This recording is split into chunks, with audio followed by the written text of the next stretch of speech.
itu senang setelah berbuat baik. Wasa'at kasayi'atun, tapi hati itu menjadi menyesal dan susah kalau habis kepleset berbuat yang tidak baik. Misalnya melakukan hal yang tidak baik, habis keperusut rasa-rasa, ini yang mau kita bahas pada malam hari ini kalau nggak salah ya. Maka ya Allah, maka rasanya itu astagfirullahaladzim, saya menjauh minta maaf sama orang yang saya rasa ya. Maka ketika berbuat jelek, kepleset maksiat, merasa getut, gelo, menyesal, dan dia merasa sumpah dengan hal itu. Kalau kamu berbuat senang kemudian merasa lega dan bersyukur, berbuat jelek kamu sesali dan kamu sumpah, fa anta mu'min, kata Nabi, berarti kamu seorang mukmin, orang yang ada iman di dalam hatinya. Tapi sebaliknya, kalau orang itu habis berbuat baik itu tidak senang, bahkan nyesel. Lapo kalau pengajian sampai bisa disopui dan ngomong aku sekali kan. Betul aku lapo tegur ini. Coba mangke omah delok sinetron artis si bening-bening lah. Lumayan misalnya. Loh, kamu itu habis berbuat baik harusnya bersyukur. Kok malah menyesal. Ada orang sholat Jumat nyesel. Biasanya kan Jumatan coba mang delok TikTok, delok video lah seneng mang de omah lapo Jumatan. Coba main game mang lah enak lapo Jumatan dia mau disesali. Berbuat baik disesali, berbuat maksiat enggak disesali. Maka ini menandakan di dalam hatinya tidak ada keimanan kepada Allah, dan di situ menunjukkan dia bukan seorang mukmin. Dia kalaupun agamanya Islam, ya Muslim, Islam-Islaman, tapi bukan seorang mukmin yang benar-benar punya iman kepada Allah dan iman kepada hari akhir. Mudah-mudahan insyaallah kita jadi mukmin yang benar-benar mukmin, meningkatkan keimanan kita oleh Allah. Mudah-mudahan kita diberi taufik untuk terus ngecek keimanan dengan duduk di majelis-majelis seperti ini, sehingga iman kita kalau mau surut, karena dikatakan al-iman yazid wa yanqusu, iman itu kadang pasang kadang surut. Semua imannya orang gitu ya, rata-rata lah. Jadi iman model-model kita ini yazid wa yanqus, kadang naik kadang turun ya. Maka gimana biar naik? Nah, di antaranya biar naik ya duduk kayak gini nih. Majelis seperti ini ngaji naik. Maka kita lihat orang yang senang taklim itu imannya lebih sering naik daripada turun. Orang yang gak senang taklim imannya lebih cenderung turun daripada naik ya. Dan nanti pada saat dijemput oleh Allah, dicabut nyawa oleh Allah, ya husnul khotimah sama su'ul khotimahnya tergantung pasang surutnya iman itu tadi. Kalau pas dicabut, pas imannya pasang ya husnul khotimah, pas surut ya su'ul khotimah. Maka kita menjaga stabilitas pasang surut iman. Kalau tidak, kadang-kadang surut, tapi surut teman mudah-mudahan lebih banyak pasangnya daripada surutnya. Nah, dengan apa? Ya dengan banyak-banyak ngaji kita, disaling mengingatkan satu sama lain. Sampai dulu para sahabat Nabi radhiyallahu taala itu saking takutnya imannya surut, menjaga stabilitas pasang surut iman itu. Padahal para sahabat itu majelis taklim itu tiap hari, walaupun tidak ada pengumumannya ya zaman dulu. Cuman sahabat Nabi itu sallallahu alaihi wasallam radhiyallahu taala majma'in itu dulu majelis taklim itu berdino tiap hari. Bahkan satu hari berkali-kali. Nabi itu hampir setiap selesai sholat itu ada taklim. Ya. Walaupun tidak resmi kayak sekarang terjadwal ini, enggak pakai poster streaming di kantor ya. Ya, ala kulli hal. Nabi itu hanya sholat terus kita alim secara tidak langsung. Ya, makanya sahabat itu dulu gak mondok tapi alim-alim, karena bentino taklim bin Nabi gak mondok, karena sehari 5 kali 6 kali. Ya, itu kalau kita kan taklim seminggu sekali, kayak misalnya ya alhamdulillah memang untuk orang zaman sekarang. Tapi saya tahu di sini ini banyak ahli taklim yang tak seminggu sekali, lebih dari seminggu sekali. Tawatu lagi, masya Allah. Banyak anak-anak taklim tawatu. Itu saya tidak punya ilmu, tidak pernah mondok. Padahal bertahun-tahun seminggu ngaji begini. Maksudnya mondok itu insya Allah sama kayak mondok ya. Ilmunya sudah banyak, alhamdulillah. Mudah-mudahan barokah. Tapi dia tawatu, merasa tidak punya ilmu. Apa tadi lanjutannya? Sahabat Nabi itu berdino ngaji sama Rasulullah. Itu pernah satu waktu sholat isya kalau nggak salah. Nabi itu kalau sholat isya biasanya habis ngaji kita masuk istirahat. Para sahabatnya pulang ke rumahnya masing-masing biasa. Suatu saat Nabi jalan di satu lorong itu, kok ada rumah banyak sandalnya. Baca acara ini. Ya, Nabi kok aku nggak tahu acara apa ini. Akhirnya Nabi Assalamualaikum. Waalaikumsalam. Oh, Nabi datang. Ternyata sahabat ngumpul di rumahnya salah satu orang. Nabi nanya, ada apa ini? Ya Kanjeng Nabi, kita itu kalau pas lagi duduk sama jenengan, lagi dengar dahu-dahunya jenengan, itu iman itu naik ke akhirat, terus berbuat baik di akhirat, terus lali maksiat, lali. Ya, kita kalau lagi duduk di majelis ini mau mikir maksiat, mereka enggak kan, lali.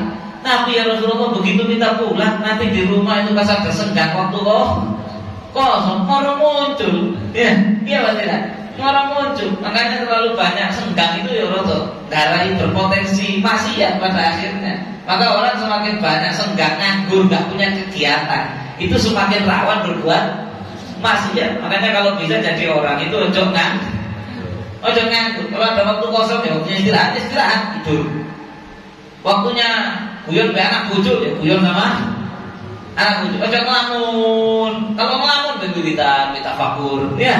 Ojo menang dengar teras buku ngamburi nang teras ngamburi mana. Jangan. Kalau kegiatan, tapi kegiatannya bingung kan. Wiridan mari nyaku mah ngebel atur-atur lah. Ya, pokoknya jangan kan. Mutar-atur, ngebel delok nenek genteng masih bocor apa sih? Apa enggak bocor lah, ya apa jago disuket, ya misalnya ada di rumah kita ada kebun udah rapi, kalau kita jangan mager lah zaman sekarang, ya jangan mager. Kenapa? Nanti di situ peluang setan biasa, dan itu nikmat kata Nabi Sallallahu Alaihi Wasallam, nikmat tadi, makbulun fi makathirun minas, dua nikmat yang banyak orang lalai. Yang pertama sehat, nikmat sehat. Yang kedua al-faragh, yaitu waktu senggang. Kenapa Beb? Ini dunia kesel, akhirat, untuk istirahatnya di akhirat. Apa tadi? Para sahabat ngomongnya Rasulullah, kalau kita senggang, orang muncul, butuhnya muncul, sahabat ya, ininya muncul. Akhirnya kita siasati wahai Kanjeng Nabi, kalau kita lagi kosong, kita ngumpul kayak gini, boten ganggu jenengan. Kita tuh ya senengan kali jenengan, tapi kan jenengan juga butuh waktu sama keluarga, istirahat. Jadi kita itu inisiatif, begini aja kita ngumpul, kita mengingat-ingat dahu-dahunya kan yang Nabi di masjid tadi, Nabi tadi dahu gini, diingat mana? Biar gak surut imannya. Maka itulah Kanjeng Nabi kemudian mengatakan kita marurtu biriyadil jannah. Ini hadis lengkapnya ya, tamu. Kalau kalian ketemu sama taman surga model begini, bisa gila, kata Rasulullah Sallallahu Alaihi Wasallam. Sama kayak kita di sini, saya di sini kan cuma bareng-bareng ngiling-ngiling ya, sambil bacakan kitab, bacakan sabda-sabdanya, dawu-dawunya Kanjeng Nabi. Sebenarnya bukan saya ngajar jenengan, enggak, cuma kita iling bareng-bareng, ya, bareng-bareng saling mengingatkan, iling-iling dawu Kanjeng Nabi, firman-firmannya Allah, agar iman kita stabil pasang, tidak sampai surut karena tidak mulai surut ya dipasangkan lagi. Kelas. Kita lanjutkan apa yang kita bahas daripada kita Risalatul Jami'ah karya Al-Allamah Al-Habib Ahmad bin Zain bin Alwi Al-Habashi radhiyallahu taala anhum wa rahimahullahu taala, yang mana kita sekarang masuk bab ma'asi al-lisan, maksiat lisan. Kemarin sudah selesai ma'asil batin, maksiat perut. Sekarang masuk ma'asil lisan, maksiat. Wah, ini bahaya. Lidah tak bertulang, bisa dosa, ya. Sedangkan lek perut menurut sih rodo Joko ini lebih mudah, ini lebih susah ini jaganya. Karena kalau sampai mau maksiat perut dia barang haram sih iso, ya. Mau maksiat tangan, maksiat kemaluan itu sih rodo. Nyegahnya itu rodo, soalnya butuh tindakan, ya. Tapi kalau mulut ini kali, ya, ada nafsu, ada setan yang bisik, kadang-kadang keperucut keluar maksiat mulut. Mudah-mudahan dimaafkan. Dan di sini kalau saya kemarin bilang khomer rentenir, insyaallah arek taklim dah, cuma lek maksiat lisan ini, waduh arek taklim si akeh, termasuk sing ceramah ini jangan-jangan juga masih sering maksiat lisan. Padahal lisan ini dikasih sama Allah, betul apa tidak? Lisan dikasih sama Allah. Yang sama Allah kita diciptakan untuk ibadah. Ibadahnya lisan apa? Ya, baca Fatihah, baca syahadat utamanya. Ya, Bisa dikasih lisan biar bisa syahadat asyhadu alla ilaha illallah wa asyhadu anna muhammadar rasulullah. Biar kalau sholat bisa takbiratul ihram Allahu akbar, karena itu wajib rukun qouli. Kemudian Fatihah alhamdulillahirabbil alamin, karena la sholata liman lam yaqra bi fatihatil kitab. Orang kalau tak baca Fatihah dianggap enggak sholat. Kemudian baca tasyahud akhir at-tahiyyatul mubarakatus sholawatun, itu kan harus. Kalau enggak gitu sholatnya enggak sah. Ya, kita dikasih lisan sama Allah buat itu. Buat adzan, buat zikir, kayak jawab yung adzan ya. Buat ngomong yang halal, tapi sama Allah dilarang. Kita kasih mulut, kasih mulut, kasih lisan, enggak boleh begini loh ya, enggak boleh begini loh ya, enggak boleh begini loh ya. Enggak nurut jalan ini kufur nih. Nikmat. Ma'asil lisan wa ma'asil lisan katsiratun aidan. Kata beliau di sini, dan maksiat lisan atau mulut itu katsirah, banyak juga. Sebagaimana maksiat perut banyak, maksiatnya lisan juga banyak. Mithlu al-ghibati. Yang pertama contohnya seperti riba. Wahia, dijelaskan langsung di sini. Apa itu riba? Zikruka akhakal muslima bima yakrahu wa in kunta shadiqan. Riba itu adalah zikruka akhaka, ketika kamu menyebut tentang saudaramu al-muslim yang beragama Islam.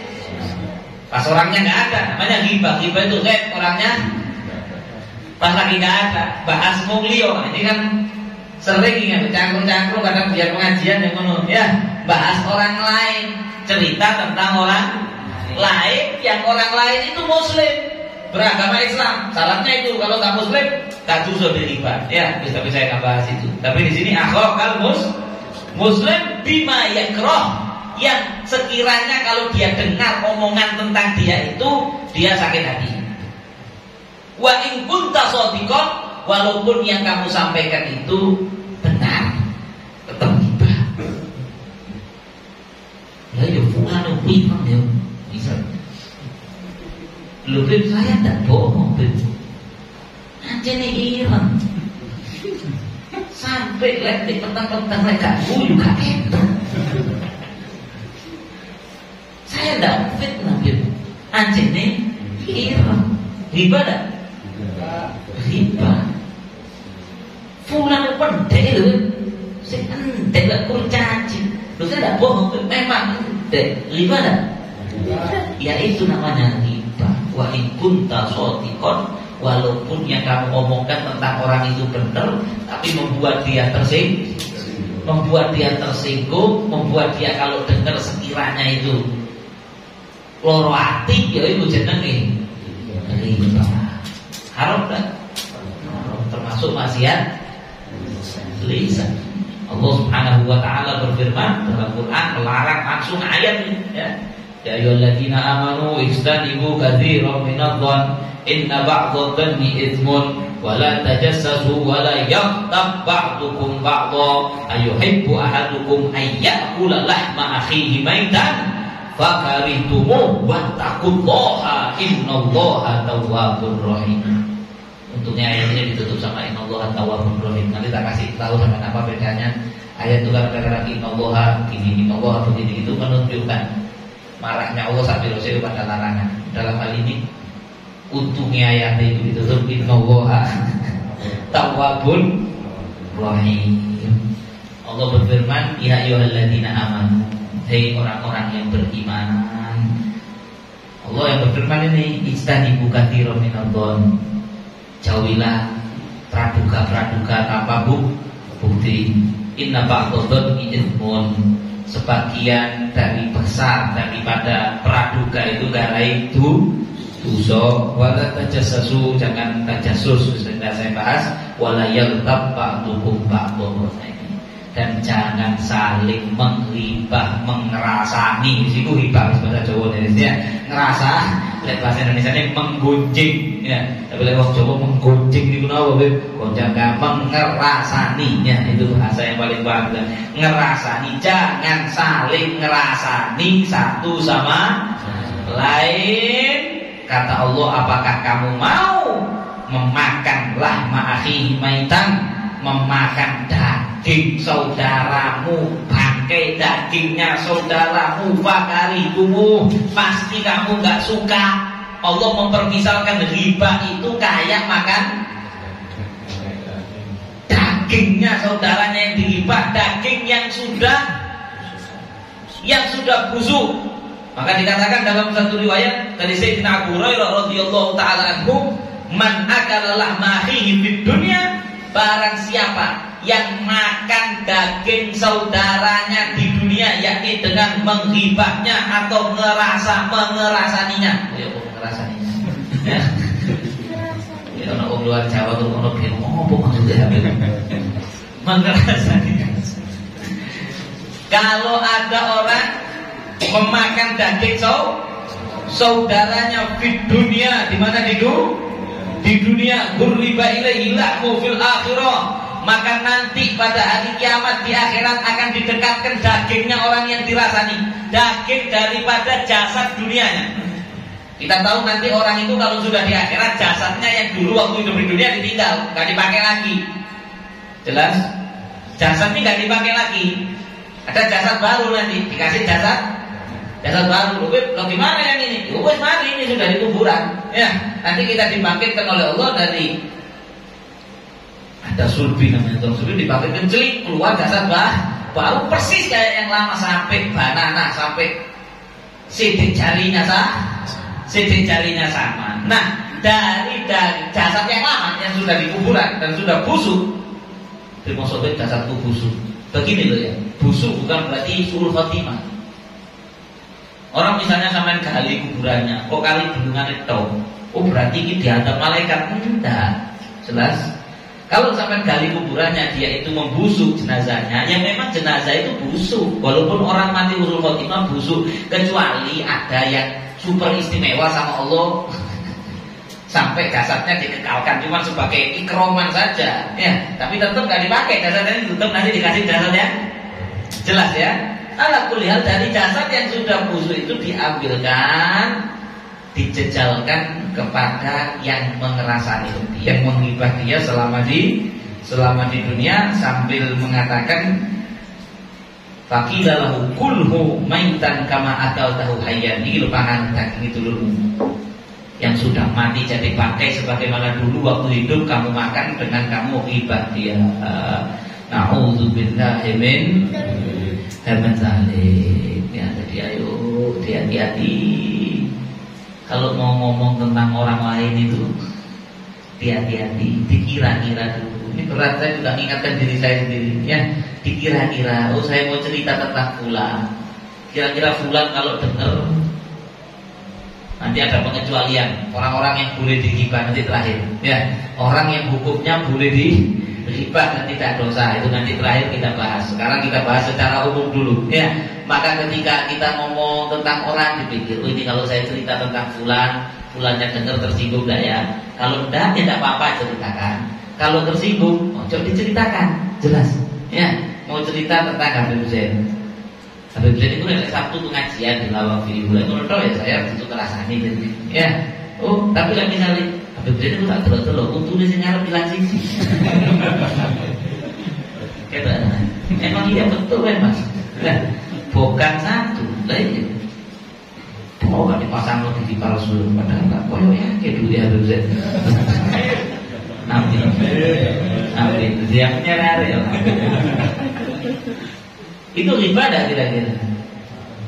Ada potensi dari selingkuh kalau benar. Bahkan ya bukan saya ini untuk bukan sih, ya kan?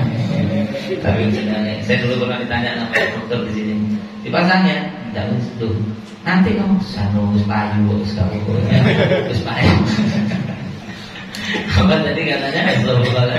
Maka ketika cerita itu kan kerasaan nih, ya, berpotensi orang yang diomongin itu tersinggung. Penting kalau ngomong langsung sama saya, tabayun itu masih penting kayak gitu.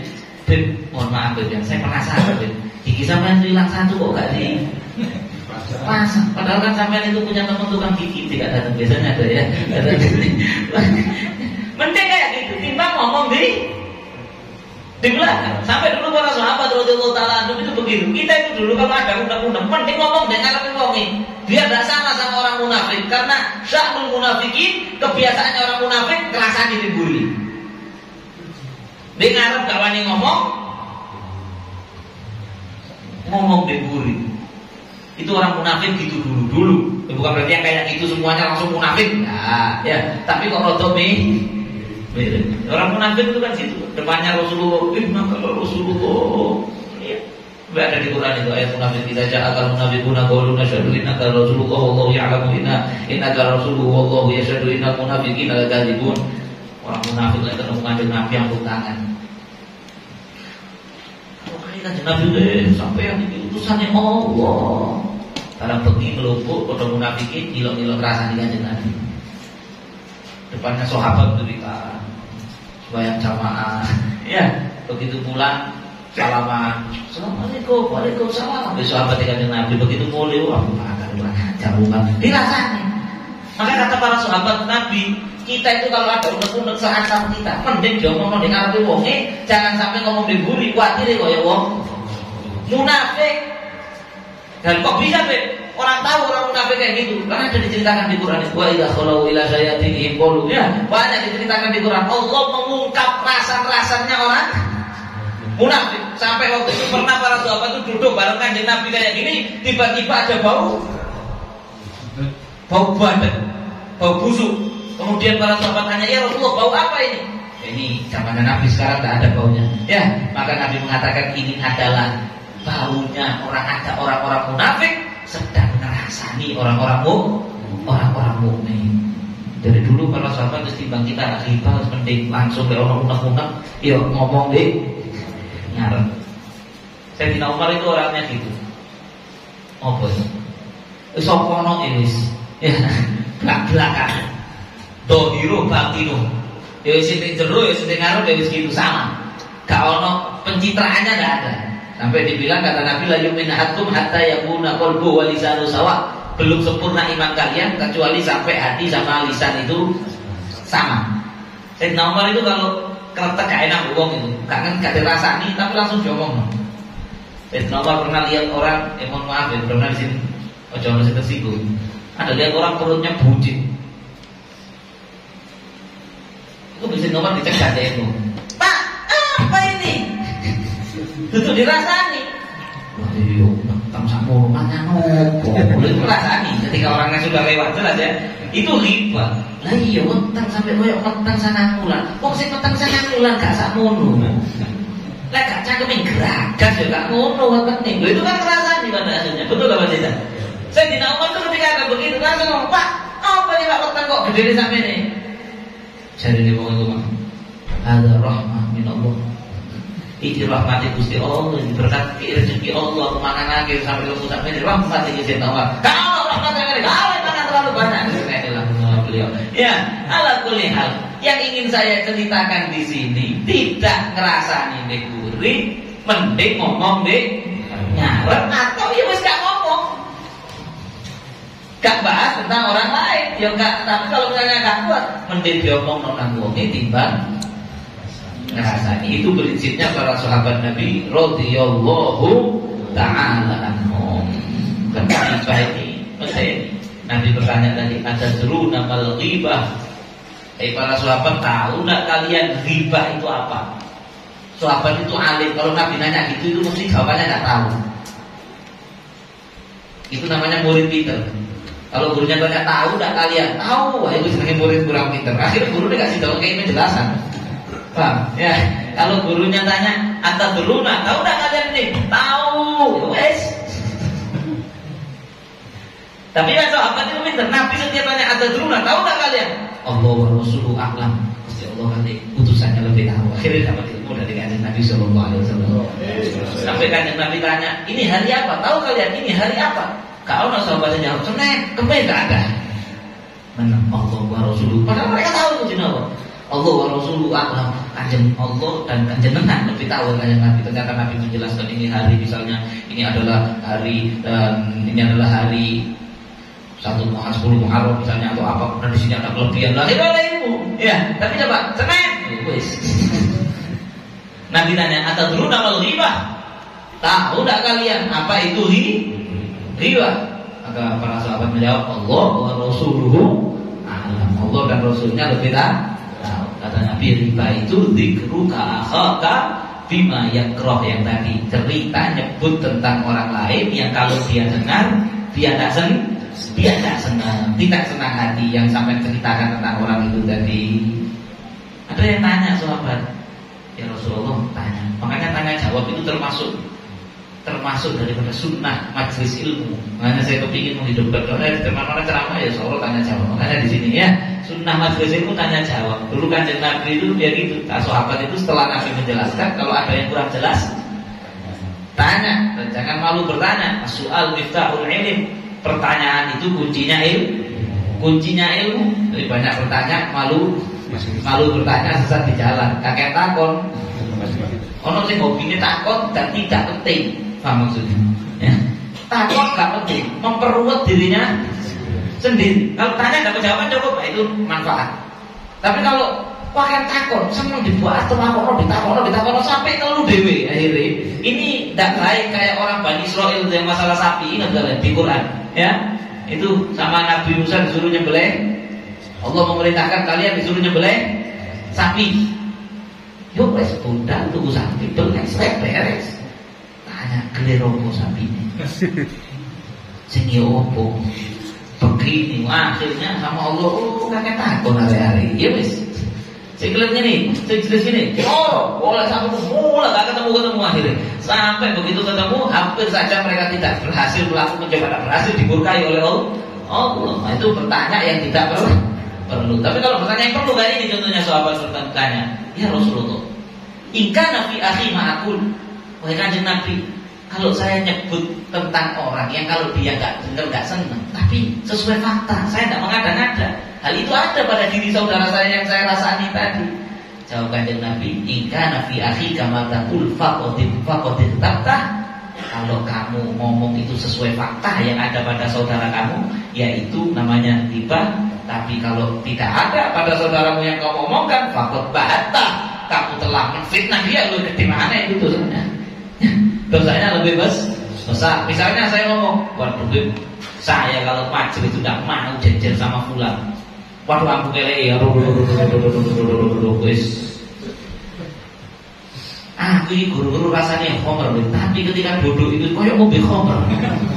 Di sebelahnya dia mabuk, saking ngambulnya sampai mabuk. Dan itu saya tidak bohong, itu riba kan? Riba. Lu terus gimana? Teguran orangnya, oh jadi ngapain wong dia? Bener apa? Lebih baik begitu. Duh, sekarang ini aku tak mati. Sampai ada kasih pengajian. Tapi ada orang itu si Mariatus keringetnya bau. Tapi penting gitu di makrasan dia muli, jelas. Atau misalnya apa yang kirim orang diodorkan si larang-larang, paket nama ngomong itu dari hamba Allah, ya dari itu lebih baik. Si bagus tidak memberi solusi, ngerasanya. Kalau saya kalau dekat sama Pak Fulan itu, saya kalau ngomong saya jaga jarak. Kenapa? Waduh, tembakannya luar biasa. Atau nyiprat-nyiprat, ya, nyiprat-nyiprat sehingga saya itu rasa wudhu saya. Dia mau. Loh ini yang ngerasain, benar apa tidak? Ngerasain. Saya ngerasain, tahu saya kan tak nyebutkan orang, tak ada lagi di sini, cuma contoh aja, ya. Kayak gitu ngerasain, ya itu riba. Tapi misalnya orangnya itu nggak bau badan, sampai bilang bau badan, sampai memfitnah, wah itu lebih besar, dosanya lebih besar. Dulu Siti Aisyah itu pernah ngomong sama Kanjeng Nabi, ya Rasulullah, hasbuka min Sofia kada wa kada. Jadi kalau nggak salah riwayatnya itu Siti Aisyah itu makaikan pakaian untuk Rasulullah. Kemudian Siti Aisyah ngomong, ya bukan berarti kita memperendahkan istrinya Rasulullah. Alhamdulillah minta Siti Aisyah itu ummahatul mukminin, istri yang termasuk istri yang paling dicintai Rasulullah dan pasti masuk surga, ya. Yang Rasulullah bersabda, Allah Subhanahu wa taala berfirman, Nabiyyu aula bil mu'minina min anfusihim wa azwajuhum ummahatuhum. Istri-istrinya Rasulullah adalah ibu bagi umat orang-orang yang beriman. Cuma ini riwayat Sayyidah Aisyah itu tidak lepas dari kesalahan, benar. Ya, dia bukan Nabi yang dijaga dari kesalahan Nabi. Walaupun kita yakin bahwa dalam manhajnya kita, khususnya Raja Al-Ba'alawi, itu istri-istri Nabi termasuk Ahlul Bait yang disucikan, dibersihkan, insyaallah diampuni semuanya oleh Allah Subhanahu wa taala kesalahan-kesalahan. Jelas. Oh, Nabi itu pernah doakan, ya Allah ampunilah Aisyah. Pernah itu? Ampunilah Aisyah itu dosa yang sudah dilakukan, yang belum dilakukan. Sopan kan jadi Aisyah. Terus Nabi ditanya, saya Aisyah senang kamu tak doakan begitu. Soalnya kan ada Nabi. Kata Nabi, itulah doa saya untuk umat saya setiap malam sampai kaki saya pun kata Rasulullah Sallallahu Alaihi Wasallam. Ampuni dosa umatku yang sudah dilakukan, yang belum dilakukan. Kembali ke riwayat Siti Aisyah radhiyallahu taala anha, makaikan Nabi baju Rasulullah itu tinggi, gede, tapi tidak terlalu bongsor gitu. Pokoknya sebaik-baiknya postur tubuhnya manusia itu ya Rasulullah. Dan postur tubuhnya Nabi itu ajaib. Karena Rasulullah itu setiap jalan sama orang mesti Nabi lebih tinggi sedikit dari dia. Paham? Nabi jalan sama orang yang tinggi, Nabi lebih tinggi sedikit. Jalan sama orang pendek lebih tinggi sedikit. Enggak pernah, karena orang itu kalau terlalu tinggi dan jalan sama orang yang normal kan gak bagus. Apa maksudnya? Ya. Tapi Rasulullah itu selalu terlihat lebih baik dari sebelahnya. Ini kelebihan mukjizat, salah satu mukjizat Rasulullah SAW. Ketika Sayyidah Aisyah memakaikan pakaian kepada Nabi, Sayyidah Aisyah ngomong, ya Rasulullah, hasbuka min Sofia kada wa kada. Wahai Nabi, Sofia itu. Nah, Sofia ini marunya Sayyidah Aisyah. Ya, istri Nabi yang lain. Ya, biasa terjadi cemburu antar sesama istri. Jadi Aisyah itu komentar, ya Rasulullah, kalau Sofia itu cuma sak ini jenengan, kasarannya, ya ini anak kosiron deh. Jadi misalnya segininya Nabi, Sofia misalnya ini ya Rasulullah. Karena memang Sayyidah Sofia itu min Bani Israil, dari keturunan Bani Israil. Dulunya Yahudi Khaybar. Yang Nabi waktu setelah perang Khaybar, itu Sofia itu ditawari sama Rasulullah, saya kasih dua pilihan, kamu tak merdekakan, tawanan perang, tak merdekakan, pulang ke keluarga kamu, atau kamu masuk Islam, tak nikahi sama saya. Sofia mengatakan, radhiyallahu taala anha, ya Rasulullah, sebelum jenengan datang ke sini sudah lama saya tahu kalau jenengan itu Nabi, saya kepingin masuk Islam, ngapain mau pulang ke keluarga saya? Tak, saya pilih masuk Islam, apalagi jadi istri jenengan. Akhirnya dinikahi Rasulullah menjadi istrinya Nabi. Dan terkenal memang orang Bani Israil itu posturnya tidak terlalu tinggi, tapi ya boleh ambil Jawa ya sih. Ya biasa manusia beda-bedanya. Tapi orang Quraisy dulu lebih tinggi. Kayak sekarang kan kalau ke Israel, itu orang Israel sama Palestina mesti dukuran orang Palestina. Yang Bani Israil ini lebih ala kulli hal. Nabi ngomong gini, maaf Siti Aisyah ngomong, ya Rasulullah, hasbuka min Sofia kata wa kata. Ya Rasulullah, Sofia cuma sampai ini jenengan.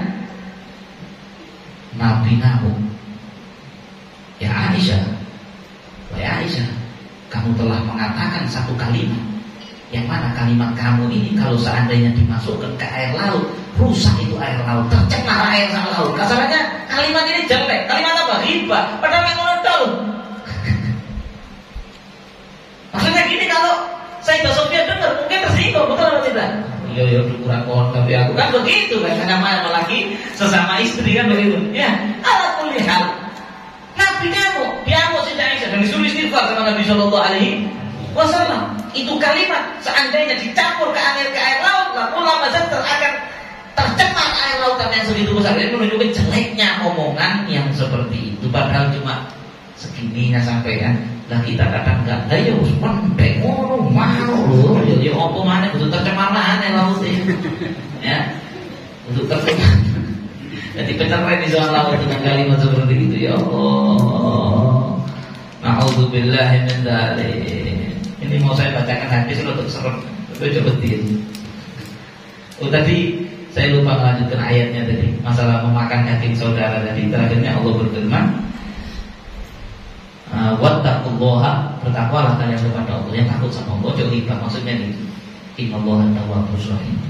Kalau kemarin kalian sering kemerucut ngerasani wong wis jaluk sepuro nang Gusti Allah, lek temen wonge jaluk sepuro gak usah diceritakno detailnya. Kula salah sepuro dia cukup. Ojo aku iki ngrasani kok gak perlu. Jelas. Pokok jaluk sepuro, minta sepuro, jaluk ampun nang Allah, innallaha tawwabur rahim. Allah itu insyaallah Maha menerima tobat sama menyayangi, insyaallah sing suka ngrasani tapi tobat mandek ya insyaallah diampuni. Maka di sini riba itu bukan dosa besar, tidak masuk kabair, masuk dosa kecil. Tapi ada hadis medeni. Ini biar kita tidak riba. An Jabir Ibn Abdullah Al-Ansari radhiyallahu ta'ala anhu, qala Rasulullah sallallahu alaihi wasallam, dari Sayyidina Jabir bin Abdullah, Nabi sallallahu alaihi wasallam bersabda, iyyakum wal ghibah. Kata Nabi, hati-hati ambil ngerasani wong, ojo sampai ngerasani orang lain. Fa innal ghibah asyad minaz zina. Riba itu bisa jadi lebih berat resikonya di akhirat dari zina. Loh, katanya zina dosa besar, riba dosa kecil. Iya, mana yang lebih besar dosanya zina sama riba? Zina. Mukmin itu masih bisa riba, mukmin tidak zina. Tapi maksud Nabi gini, bisa jadi Pak, kecil tapi nggak lain kamu celaka di akhirat. Bisa jadi yang gede itu tidak. Kok bisa? Kenapa? Kata Nabi, an-rajul qad yazni wa yatub. Bisa jadi orang itu melakukan dosa seperti koyo zina, tapi setelah zina dia tobat mati nyesel, tidak mau ulangi lagi. Ayatullah azza wa jalla alaihi, maka diampuni sama Allah, dihapus dosa canglo kuat ini dosa zina, dihapus sama Allah, diampuni. Wa inna sahibal ghibah. Tapi orang yang ngerasani wong ini kadang-kadang satu, dia tidak merasa itu maksiat sehingga dia tidak tobat, dan itu betul atau tidak? Dianggap kayak barang biasa. Ada yang ngomong-ngomongan rasanya ngono ini boleh dulu. Tidak bingung istighfar. Kemudian la yughfar lahu hatta yaghfir lahu sahibuh. Maka orang yang ngerasani wong ini tidak diampuni dosanya sampai kalau dimaafkan sama objek yang dirasani itu tadi. Lah sekarang gimana? Jadi rasani kalau ngatu saya ketemu jalur 10 sisi untuk orang Rioyo Syawal.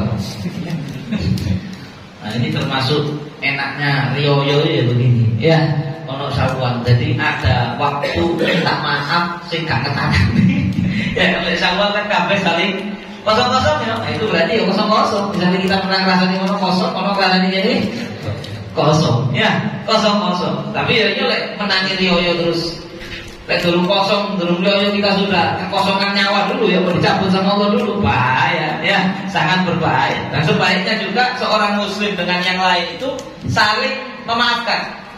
Makanya di antara adatnya salaf itu kalau habis ngumpul, kata mau pisah itu minta maaf. Ayo diamalkan, siap ya? Jadi amali cangkruk, mari ngobrol. Khususnya saya juga alhamdulillah mengamalkan ini. Kalau habis ngobrol sih guyu-guyu itu majlis. Kalau majlisnya karena tujuannya pahala dong. Tapi kalau kita lagi guyu-guyu setelah pengajian, guyon-guyon, saya juga begitu ya.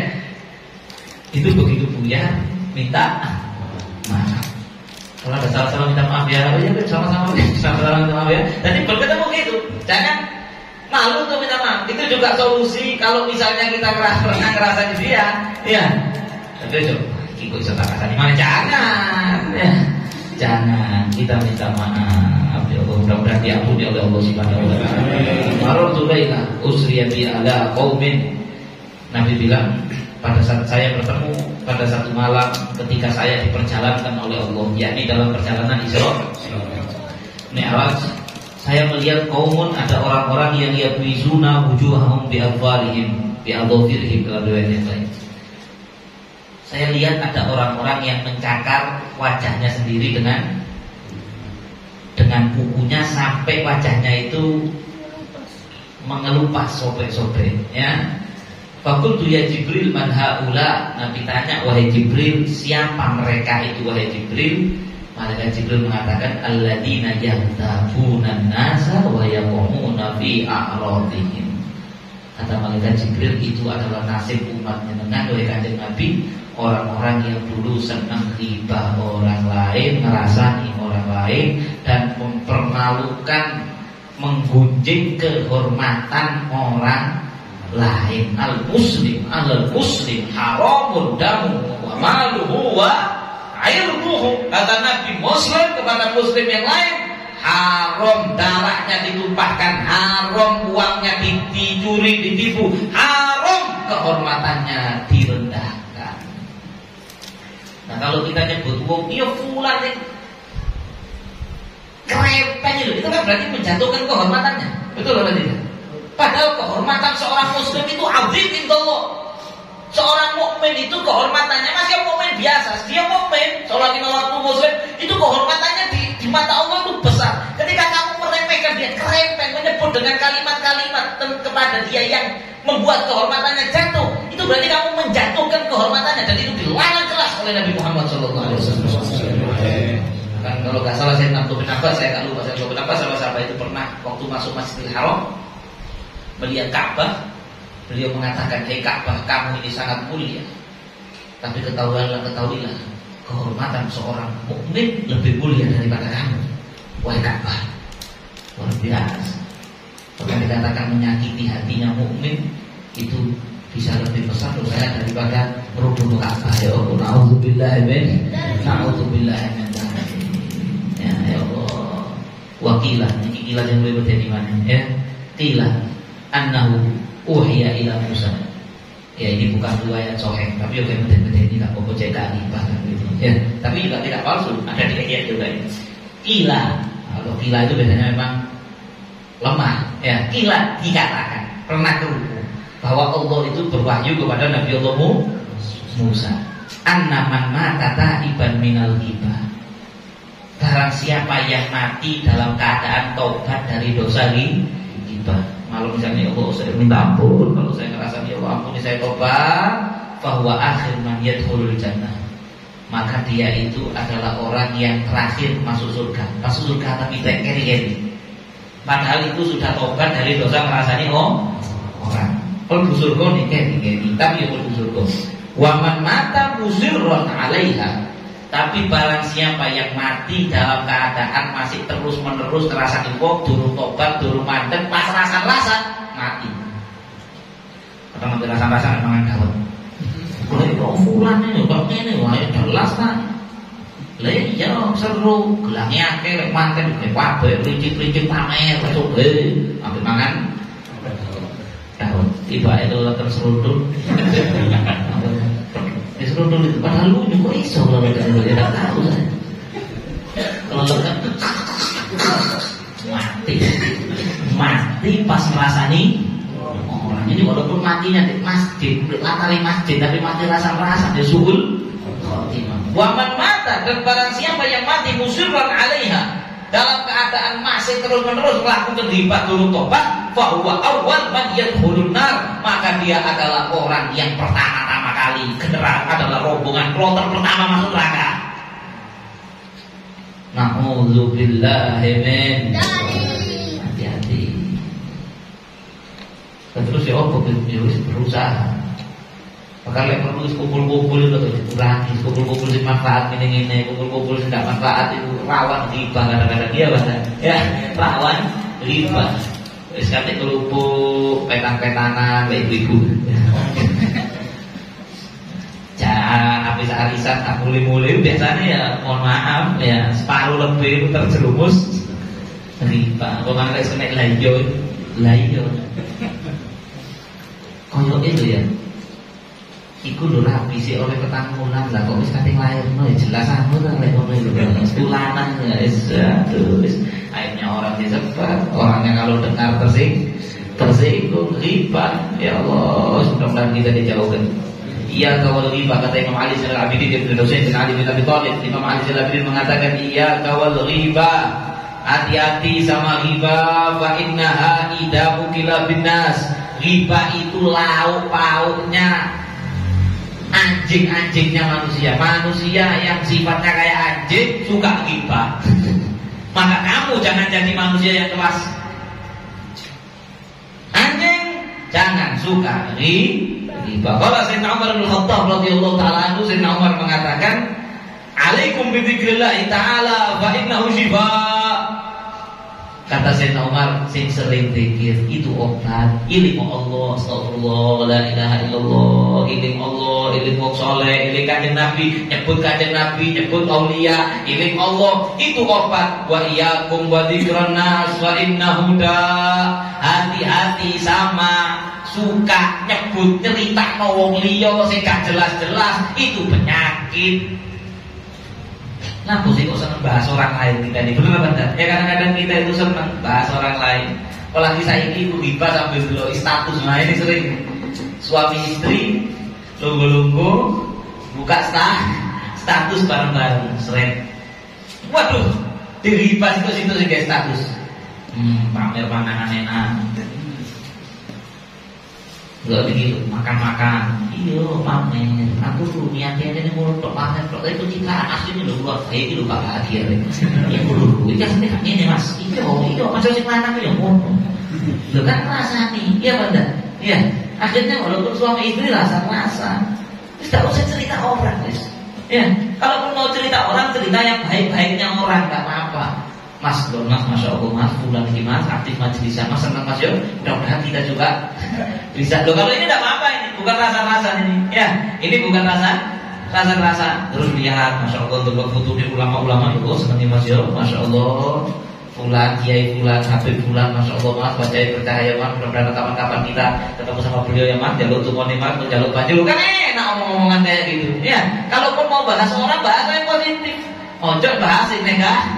Bahas yang negatif itu daun kata nomor. Kalau cerita tentang orang yang negatif itu sumbernya penyakit. Penutup saya tadi sudah janji ada tapi orang-orang yang diribah nggak apa-apa.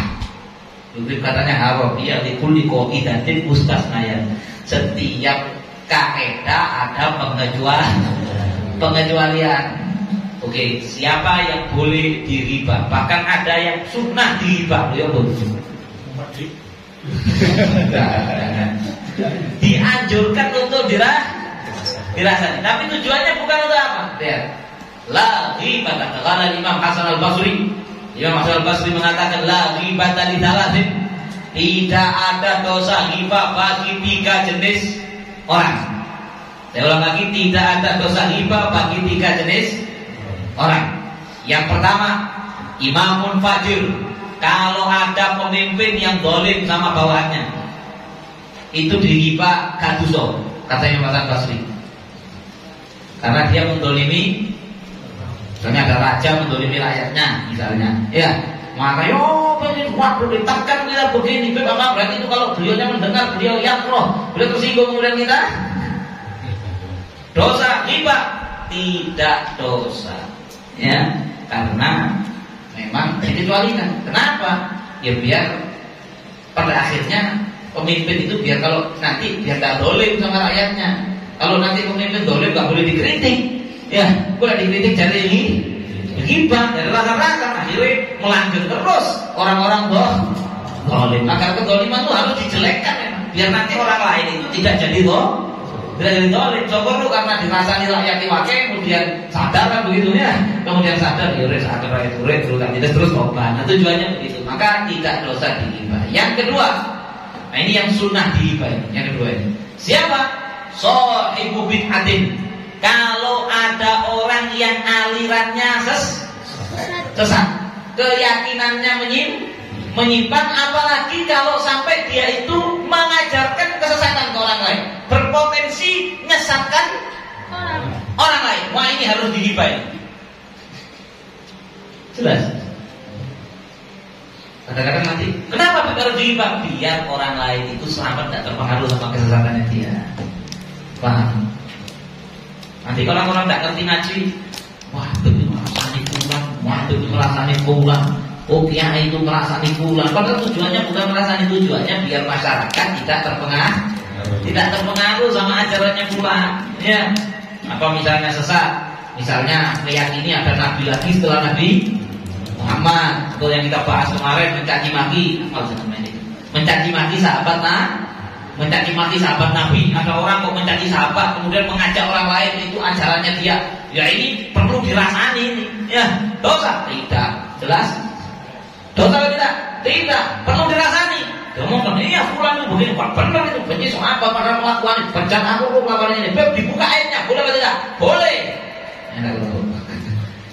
Lebih buka airnya orang kan tidak boleh. Dalam hal ini dikecualikan boleh. Dia apa? Kalau airnya dibuka, orang nanti lari dari dia, akhirnya selamat dari kesesatannya dia. Jelas? selamat dari ajaran sesat yang diajarkan oleh dia. Tujuannya kita bukan mau mempermalukan dia, bukan mau ngelekkan dia. Tujuannya itu menyelamatkan masyarakat. Akidahnya masyarakat. Ya. Ada dulu yang aku malaikat Jibril, siapa namanya? Lia Eden. Sudah mati ya sebenarnya. Lalu malaikat Jibril sudah mati berarti. Ngaku malaikat Jibril dan mengajak orang meyakini bahwa dia itu adalah malaikat Jibril. Dan akhirnya ditangkap masuk penjara. Makanya polisi yang paling hebat itu ya polisi Indonesia. Soalnya bisa nangkap malaikat Jibril. Bisa nangkap malaikat Jibril. Maka ketika Lia Eden itu di penjara ubah-ubah. Terus ada yang pernah cerita sama saya, ambil kocok-kocok di penjara itu dipoyoki. Malaikat Jibril gue berek, nanti bawa berek malaikat Jibril berek. Gak keren dokter belasan begitu ya. Nah begini ini kerasan dia. Dia itu mengajarkan, tapi sekarang sudah meninggal harusnya ya marilah. Kau lihat berarti kurang baik saya. Lupa kalau sudah wafat ya. Kalau masih hidup dan masih mengajarkan kesesatan tidak tahu terakhirnya beliau itu tobat atau tidak. Kalau ada orang yang masih hidup mengajarkan kesesatan, dia riba, dibuka aibnya, tidak apa-apa. Ya, ada orang mengajarkan kesesatan, terus ternyata dia itu punya kejelekan, ceritakan kejelekannya sama orang, biar orang terselamatkan dari kejelekannya.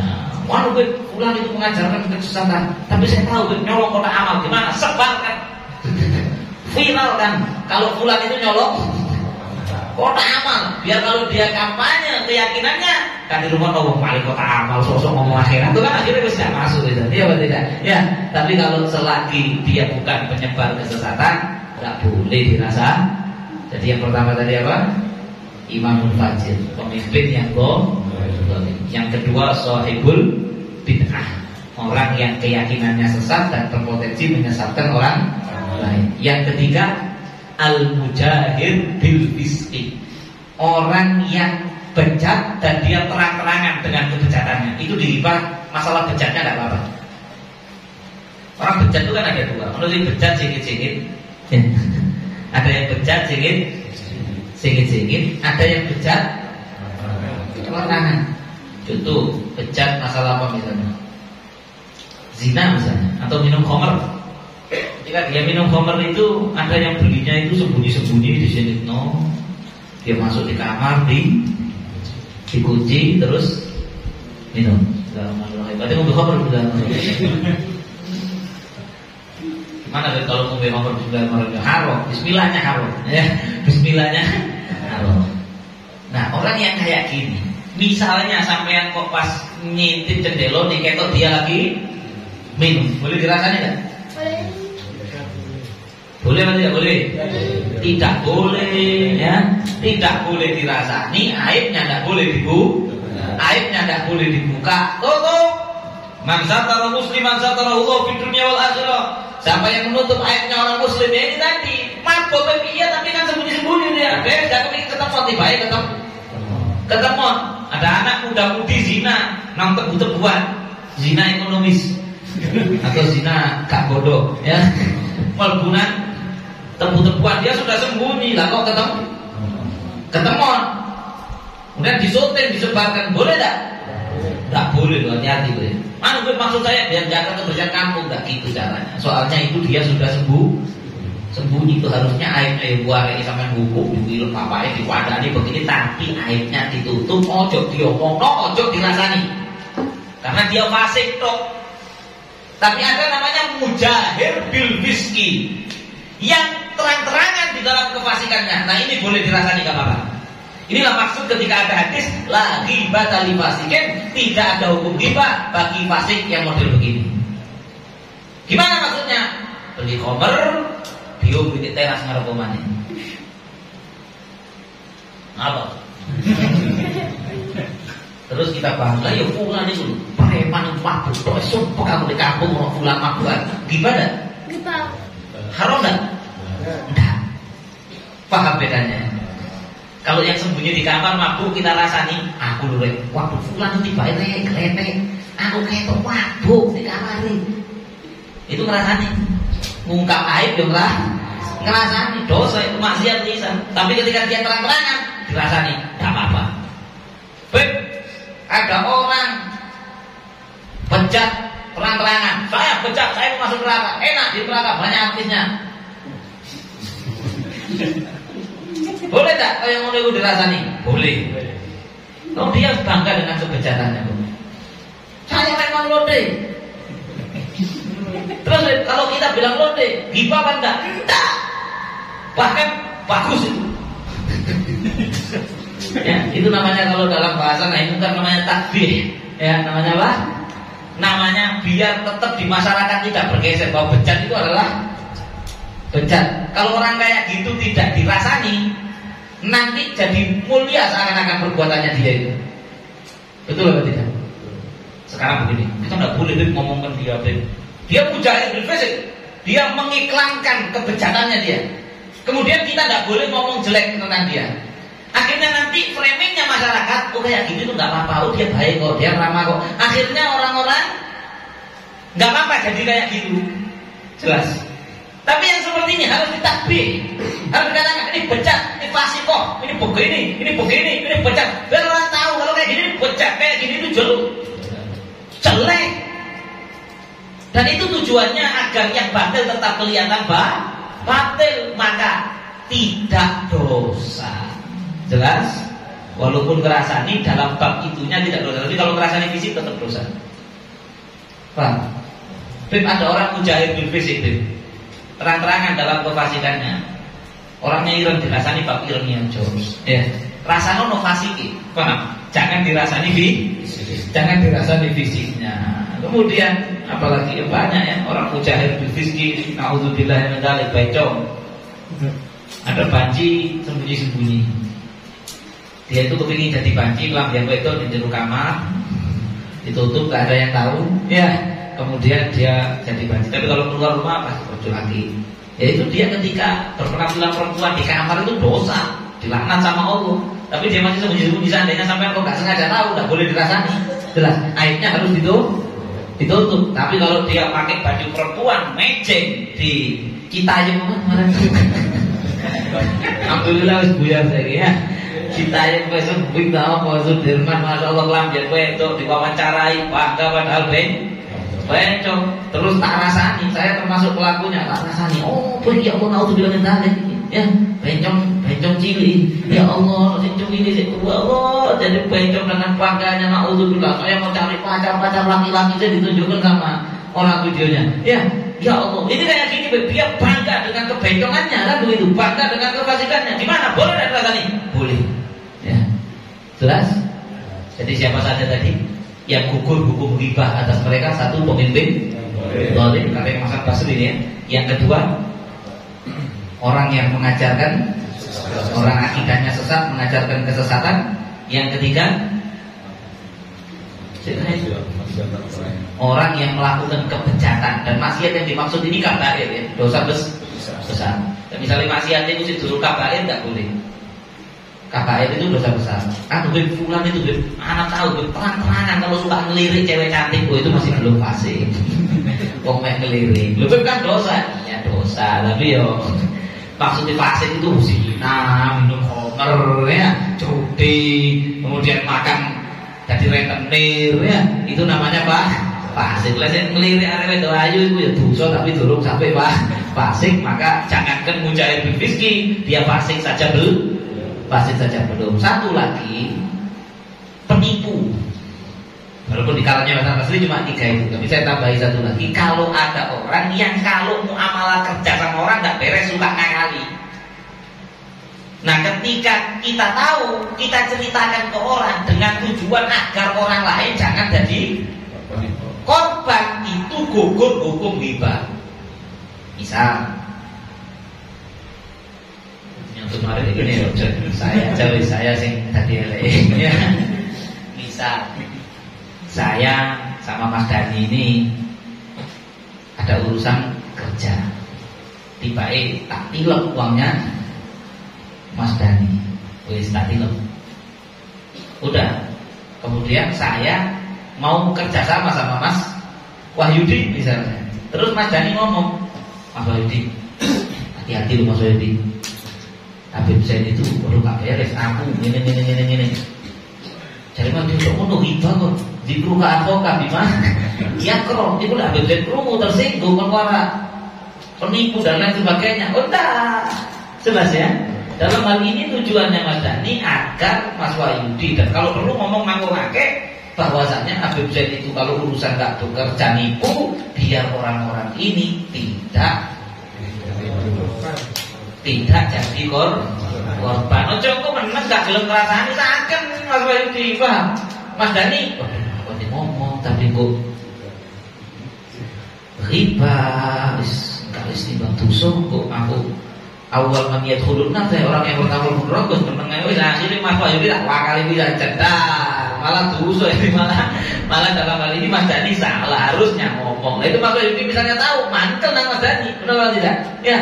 Sampai aku Mas Dhani sampai harus dikemplang ya Habib aku sih ada dijak kerja sama kok sampean tengah ya gantungan waraya akhirnya abas begitu kan begitu. Ya. Satu lagi dalam urusan mau nikah. Kan sering biasanya kalau ada lelaki melamar perempuan, terus di keluarga perempuan ini dalam mempertimbangkan diterima apa enggak tanya sama kita, betul atau enggak? Ya, fulan itu gimana? Kita tahu orang enggak beres si fulan itu. Waduh tapi ibarat kita omong nunggu fulan terus engko iki yang roh nanti dia tak senang hati. Ya, Masya Allah, padahal pecandu narkoba misalnya. Wah ini keliru ini. Maka akhirnya Masya Allah, ya dinikah. Begitu kan dinikah, anak saya bapu itu sakau kecanduan narkoba sampai dulu tak tanya kok bilang baik keliru. Ya, jadi sebenarnya dalam hal ini gugurlah hukum riba itu tadi. Riba itu menggunjing merasani yang dimaksudkan kalau tidak ada tujuan maslahat. Paham? Tidak ada tujuan. Kalau tadi kan saya bilang, oh Pak, kalau saran saya jangan diterima. Itu kalau fulan melamar anak sampean. Soalnya saya tahu fulan itu tukang zina Pak. Zina sana, zina sini. Wong saya lihat aplikasinya pun buat pokoknya apa nih kayak booking perempuan. Ini ngarep dhewe Pak. Saya tahu dia hobinya gitu. Ojo lerah di anak sampean, enggak setuju saya. Apakah itu riba? Enggak. Jelas. Apakah itu membuka aib yang dicela oleh hadis? Enggak. Karena ada tujuan maslahat. Ada tujuan demi kemaslahatan anaknya, putrinya bapak itu tadi biar tidak jatuh ke tangannya lelaki fasik yang berpotensi mendolimi dan menyakiti anaknya. Riba itu ngomong kejelekannya orang yang tidak ada maslahatnya. Tidak ada maslahat untuk agama, tidak ada maslahat untuk orang lain. Ya kan mana itu? Lah yo Pak Fulan itu kumpul wis ngelumut yo sing digawe pengajian. Loh ini kan tidak ada maslahatnya. Betul atau tidak? Inilah riba yang dicela oleh Quran, yang dilarang Quran, yang dilarang Nabi. Tidak ada maslahatnya sama sekali dan itu adalah dosa. Yo Pak Fulan itu yo opo? Wis telat. Tapi bisa itu ceramah ini itu tekoni. Telat lah apa kan tidak ada maslahatnya. Mending sama tegur saya. Itu sama itu kalau bisa jangan telat. Itu pasti bagus. Ya, itu ada manfaatnya untuk saya bisa memperbaiki diri, bisa lebih tepat waktu. Tapi kalau ngerasani saya kira sudah jelas lah ya, mana riba yang dicela, mana yang gugur hukumnya riba. Mudah-mudahan kita pada malam hari ini juga tobat. Ayo kita tobat. Ya Allah, kalau bisa saya ini ya Allah, ayo dirundungi dari itu semuanya ya Allah. Saya ngerasani orang, kadang dikasih madu setan. Katanya orang kalau rasa-rasa itu ilatih itu madu biasanya. Subhanallah, pas rasa-rasa itu kayak kesel-kesel dilangkah gitu. Kok seru, obrolan yang ada rasa-rasanya seru. Saya lupa, saya mau menjelaskan dulu para habaib di Hadramut sampai sekarang. Itu kalau ngobrol, terus ada yang ngerasani orang, itu ditinggal pergi. Ini berat memang. Ya, saking mereka tidak mau ditinggal pergi. Karena dikatakan ulama salaf itu dulu tidak melihat bahwasanya ibadah itu dengan banyak sholat sunnah, puasa sunnah, tapi yang lebih penting al-kaf, menjaga lisan daripada a'radun nas, kehormatannya orang lain. Kehormatannya. Jadi kalau ada rasa-rasa tinggal kali. Dan juga mohon maaf, menikmati rasa-rasanya orang juga haram. Walaupun kalian nggak pelong rasanya tadi. Silet. Kupas tuntas merasani artis-artis ibu kota. Waduh, meruang lo rasa-rasa. Atau misalnya sekarang tak perlu silet, sudah ada pembawa acara lokal ini tonggo ini sebelah ini ya. Tonggo sebelah pokok nang sebelah terus krungu kabar sembarang kali fulan begini fulana begini. Nah, ini ada yang menjadi audiens ya. Orang ngerasani itu menjadi jalan karena ada audiens. Coba kalau audiens nggak ada pemirsanya ya mantap rasa-rasanya, betul atau tidak? Ya, tapi karena ada yang satu ngerasani lainnya. Ya Allah, saya juga kadang-kadang saya jujur bukan tawadhu, kadang-kadang ya sih rumah rasa-rasa, kadang-kadang mulut ya rasa-rasa. Mudah-mudahan diampuni oleh Allah. Jadi kalau ada orang rasa-rasa kita dengar rumah menikmati madune itu madune setan tadi dari lidahnya orang itu masuk ke telinga kita, dengarkannya juga haram. Jadi ditinggal atau dialihkan kepada pembicaraan yang lain. Mudah-mudahan kita tobat dari ghibah pada malam hari ini, tobat dari mendengarkan ghibah. Dan saya ajak semua hadirin pada malam hari ini, ya Allah, ayo ngomong di hatinya masing-masing. Siapapun yang merasani saya, tak sepuro semuanya. Maksud tak lebih puro. Ya Allah, malam ini siapapun yang pernah merasani saya, ya Allah, siapapun dari ujung bumi sampai ujung yang lain, mulai kapan saya yang pernah ngerasani saya maafkan. Mudah-mudahan kalau saya ngerasani orang yang sudah terlanjur, dimaafkan sama orangnya. Amin ya Rabbal alamin. Dan mudah-mudahan kalau kita dirasani, kita maafkan. Hal itu menjadi penyebab kita diridhoi oleh Allah Subhanahu wa ta'ala. Sekian. Ada pertanyaan, dipersilakan.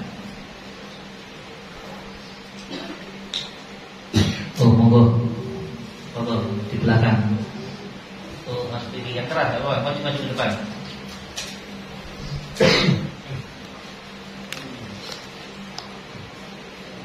Ya. Permisi sebelumnya. Yang tadi kan yang boleh digibahkan itu adalah orang yang bermaksiat secara terang-terangan. Terus yang orang suka membohongi sama orang yang mau orang suka membohongi. Kejelekan orang yang ada di kejelekan orang yang suka membohongi itu. Nah, ada orang, misalnya ada orang maksiat ya, secara terang-terangan, terus ada orang tahu bahwa dia itu maksiat. Nah, orang yang tahu ini cerita kepada kita bahwa orang ini maksiat gitu. Terus apakah kalau kita cerita lagi ke orang itu termasuk ghibah atau enggak? Karena kita nggak tahu. Gitu. Masya Allah, ya betul, bagus. Jadi pertanyaannya, gimana kalau ada orang dikabarkan kepada kita bahwa dia maksiat terang-terangan tapi kita nggak tahu sendiri? Ya, ini berdasarkan jari. Maka bolehkah kita menceritakan ke orang lain lagi? Jawabannya tidak boleh. Laisal khabar, ada hadis laisal khabar kal muayyanah.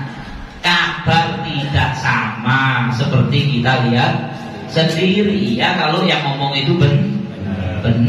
Kalau misalnya tidak, misalnya bohong, maka fitnah. Ternyata kita nyebar ke orang lain, kita menyebarkan fitnah. Jadi tidak boleh, ya, tidak boleh kecuali kita tahu sendiri atau kita tahu yang ngomong sama kita itu adalah fikoh, orangnya sangat terpercaya, orangnya koyok-koyok nyaris tidak mungkin bohong. Nah, itu mungkin nanti bisa ditinjau lagi bagaimana hukumnya. Tapi selama tidak begitu, ya tidak boleh kecuali kita tahu sendiri dia maksiat secara terang-terangan. Karena kalau orang maksiat terang-terangan itu aibnya dibuka diri, paham ya? Sudah dikeluar sendiri sama dia ke banyak orang. Jadi ya buat apa? Kalau ditutupi kita nggak harus menutupi juga, paham? Tapi kalau misalnya jari ini tidak bisa. Harus tabayyun benar apa enggak. Dan dalam hal ini itu maksudnya prasangka balik ke inna ba'dhodni ismun tadi. Ya kalau betul prasangka. Kalau nggak benar maka dalam hal ini tetap dianjurkan husnudzon, berprasangka baik. Ya, ada pertanyaan lain? Monggo. Enggak apa-apa. Saya punya saudara, insya Allah kami ada isi rumah masjid. Cuman ketika dia bersaudara dengan habis di masjid taklim, terus maulid juga, terus katanya bertanya kenapa? begini, nanti diadakan dengan sholatnya. Apa? Yang ditanyakan pertama sholatnya.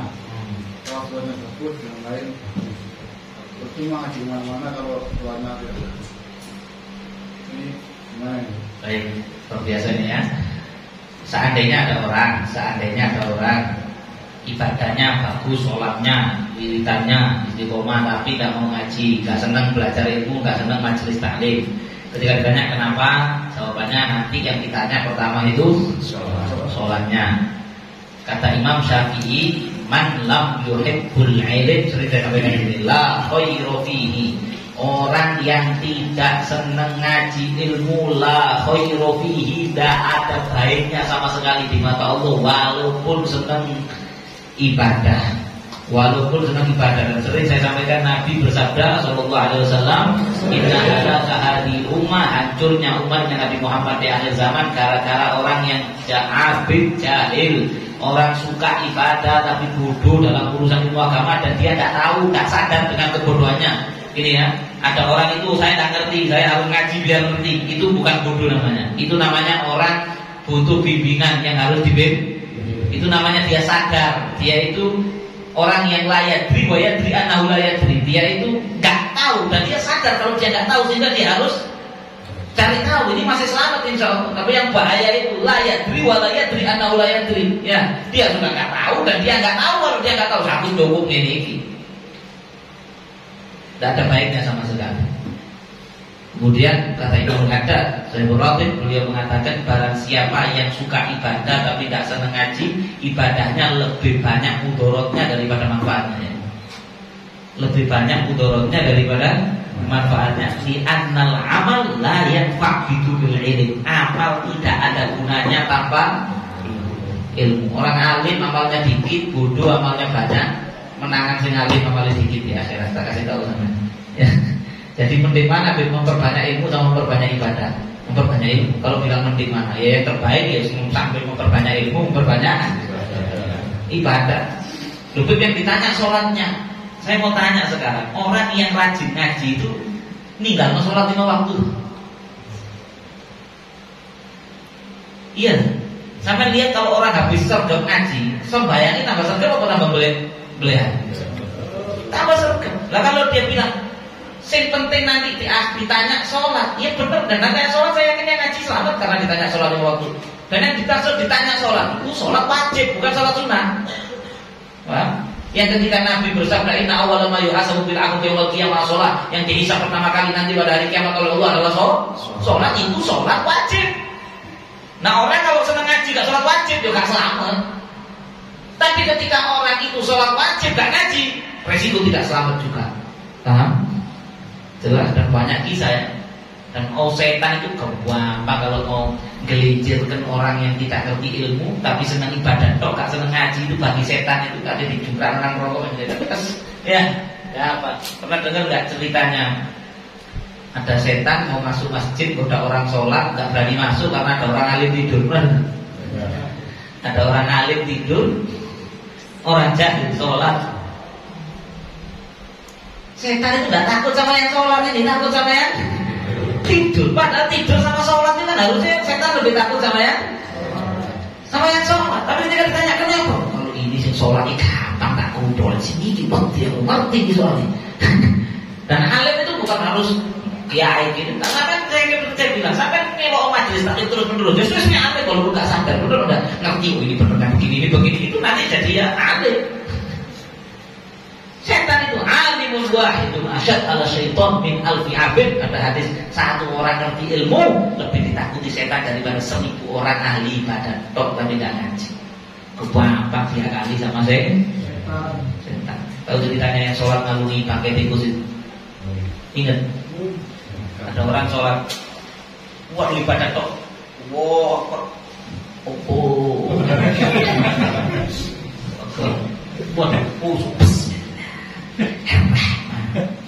dulu ada tapi hukum itu dulu kan Allah kakak tulis dari mana tapi rasanya kan ada sebut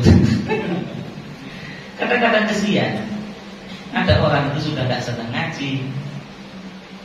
Pernah saya itu tahu, tidak ada di sini ya, di jauh ya. Jadi kalau saya majelis gini, orangnya itu sholat terus. Sholat salam supaya mana? Sholat supaya mana? Berarti tak jegal nih, tak jegal. Ini menunjukkan jahilnya, apa maksudnya? Ya, menunjukkan jahilnya dia. Kayak ngaji, ngerti ngaji tidak mungkin. Nah, sholat itu boleh apa? Boleh ganjaran. Nah, kamu dengarkan ilmu itu lebih afdol dari sholat sunnah 1000 rakaat. Gak kira salam-salam memang sampai 1000 kan lu duduk manis mendengarkan afdol dari 1000 rakaat. Kalau tadi bilang aku sih penting sholat apa kamu? Sholat witir, sholat duha, lupuk lo kabeh lawanan jamaah ngaji kalah. Masih ngaji nggak sebagai sunnah. Jelas. Apalagi wis ngaji sebagai sunnah jelas tambah kan. Tapi kita jangan sombong ya. Kita jangan sombong. Kita ada orang yang tadi sholat kok gak seneng ngaji. Lah kok diisi setan menedok kamu nanti sombong sama sholat kamu habis kamu kalau ujub bangga diri tek ajaran. Mending kamu biar merasa hina itu loh kalau tikus mati. Kasih Allah tali kalau ngomong itu jadi kamu sholat kamu delok tikus jadi gak ujub. Karena bodoh. Dipakai dari setan. Beres. Jadi gak perlu digunakan tinggal cek sembahyang kok sampai baru tepos kon go pakai yo Kak. Gasa ini adalah ngaji. Ya, gasa semua. Kalau gasa tambah orang sholat itu bisa tambah dosa. Kenapa saya bilang tambah dosa? Karena sujud itu di luar sholat, di luar sujud syukur dan lain sebagainya itu haram loh.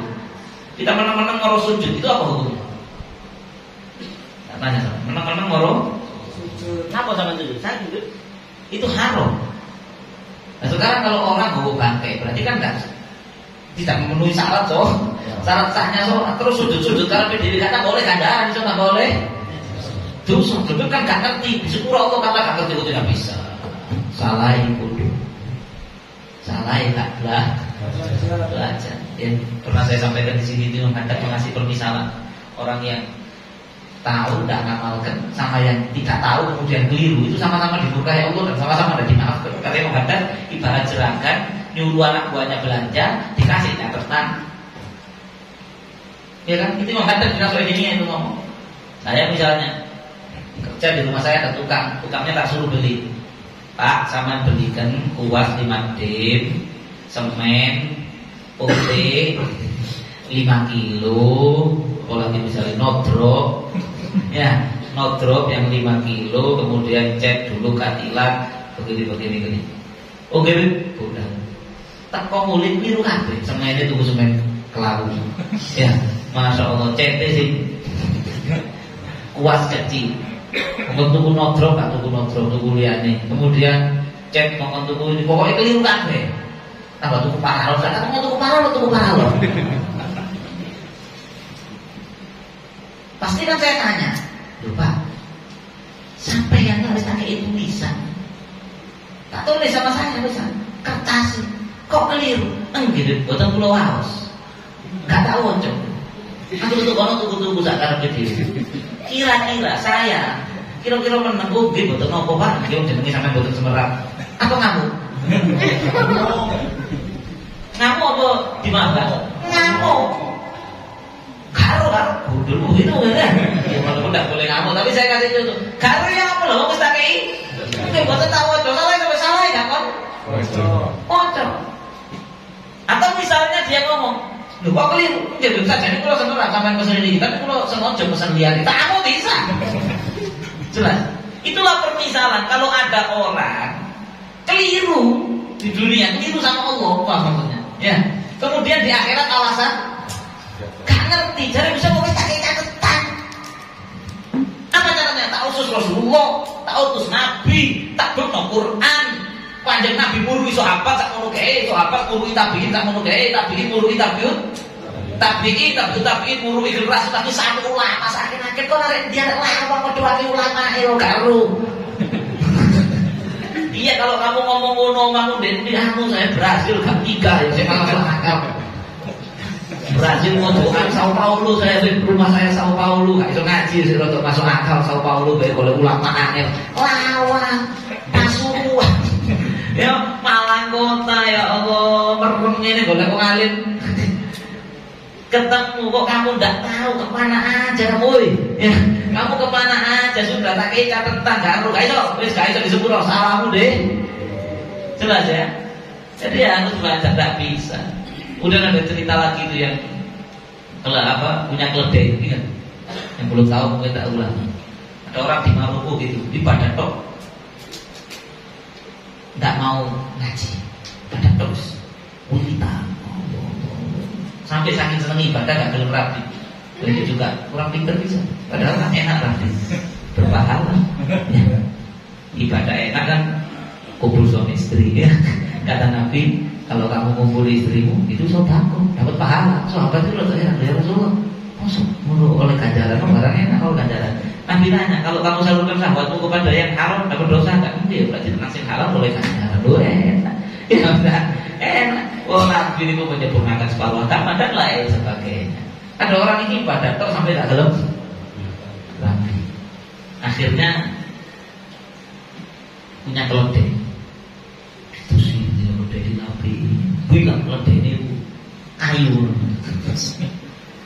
Susah ada tamu ke situ ditanya, lupa sama ini punya keledai kok? Atau keledai kok sama orang pasar? Jadi di Maroko itu sampai sekarang banyak orang kalau ke pasar itu bawa keledai. Jadi kalau pulang itu ditupai ya kadang buat barang belanjaan. Lupa kok gak tuman sampean bawa ke pasar keledai sampean ini. Oh, ini bukan buat kemasan.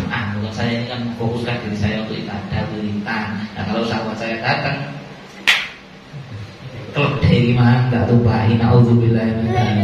Akhirnya dia ngomong sampai tamu ini, Pak, ityanul bahaim itu minal kabair. Ngumpuli hewan itu boboan itu so gede, bahkan bisa lebih besar dari zina. Loh, enggak lah, bukan zina, itu ada wedok zina. Oh iya, keledai. Oh no hadis ini loh Pak, hadisnya aku melaknat, ini terus selalu dilaknat oleh Allah. Orang yang mayatil bahaim, orang yang ngumpuli. Loh, aduh lemon aku niru. Iya. Gara-gara apa? Tak ngaji, pasti keplecuk. Entah saya nggak ngaji pada toh tapi nggak keplecuk, tak jamin keplecuk. Kok sing ada yang kasarnya nggak ngerti ilmu, sing alim, roto alim, mandek ngaji, suwe gak mengkaji ilmunya, itu keplecuk lama-lama. Sudah pasti al-jahil waqi' fi tarki ta'at wa fi'il ma'asi sa'am aba. Orang yang tak ngerti ilmu pasti akan kepreset melakukan yang dilarang Allah, kepreset meninggalkan yang wajib sa'am aba. Dia mau atau tidak mau karena tidak tahu. Kok karena karule ku haram dilakoni dipikir halal. Iya benar. Ya, nanti istrinya agak kudungan di depan ipernya dibiarkan. Enggak apa-apa, adik saya. Istri saya kalau buka kerudung di depan adik saya, juga hilang tak iunya ya bodoh-bodoh. Padahal ipar itu bukan makhluk. Karena gak ngaji dosa, suaminya dapat dosa, istrinya dapat dosa. Nanti punya anak perempuan suruh salam, suruh salim sama suaminya budenya. Ya suaminya budenya ya. Jadi Pak D, tapi bukan Pak D kandung loh. Mana dengan suaminya budenya. Jadi misalnya saya punya anak perempuan, ya anak perempuan sudah besar, umur 18 tahun misalnya. Terus saya punya kakak perempuan, kakak perempuan saya itu punya suami. Terus ponakanku tak ngomong, salim mau nampak demu, salim, boleh tak salim? Haram. Loh, saya tidak tahu, ya itu boleh bukan ngaji, tetap dapat dosa pasti. Orang yang tidak ngaji kepreset meninggalkan yang wajib atau melakukan yang haram. Jadi ya tidak bisa. Tapi ya memang di akhir zaman ini si model kuno akeh, kita doakan aja ya dapat hidayah. Cukup. Ada lagi mohon maaf ada beberapa pertanyaan juga insyaallah. Terakhir berarti ini ya. Oh apa itu maju juga bisa. Ya Allah nolak putus. Yang lain dalam bersabar apa ya?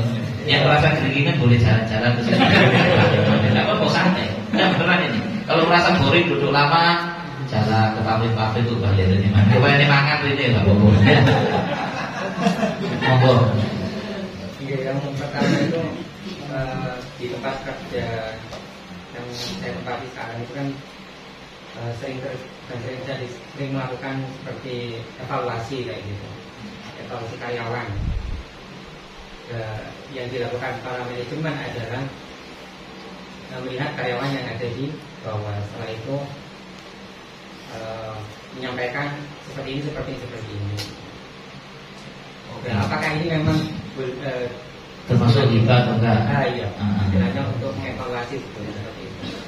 Terus yang kedua adalah dijawab satu-satu aja ya, biar saya tidak lupa ya. Nanti panggil kedua. Jadi pertanyaannya, dalam manajemen satu perusahaan ada satu tim pengawas, ngawasi karyawan, terus laporan ke bosnya. Oh ini kerjanya nggak benar, pulang ini begini. Apakah termasuk hibah? Tidak, karena itu di maslahat. Ada maslahat demi kemaslahatan berjalan baiknya perusahaan itu tadi. Karena kalau yang memang dia ditugaskan untuk ngawasi, melaporkan yang tidak beres, maka ketika dia melaporkan dan yang dilaporkan tersinggung, tidak termasuk hibah, karena ada tujuan maslahat demi kebaikan perusahaan itu tadi. Oke, lanjut pertanyaan kedua.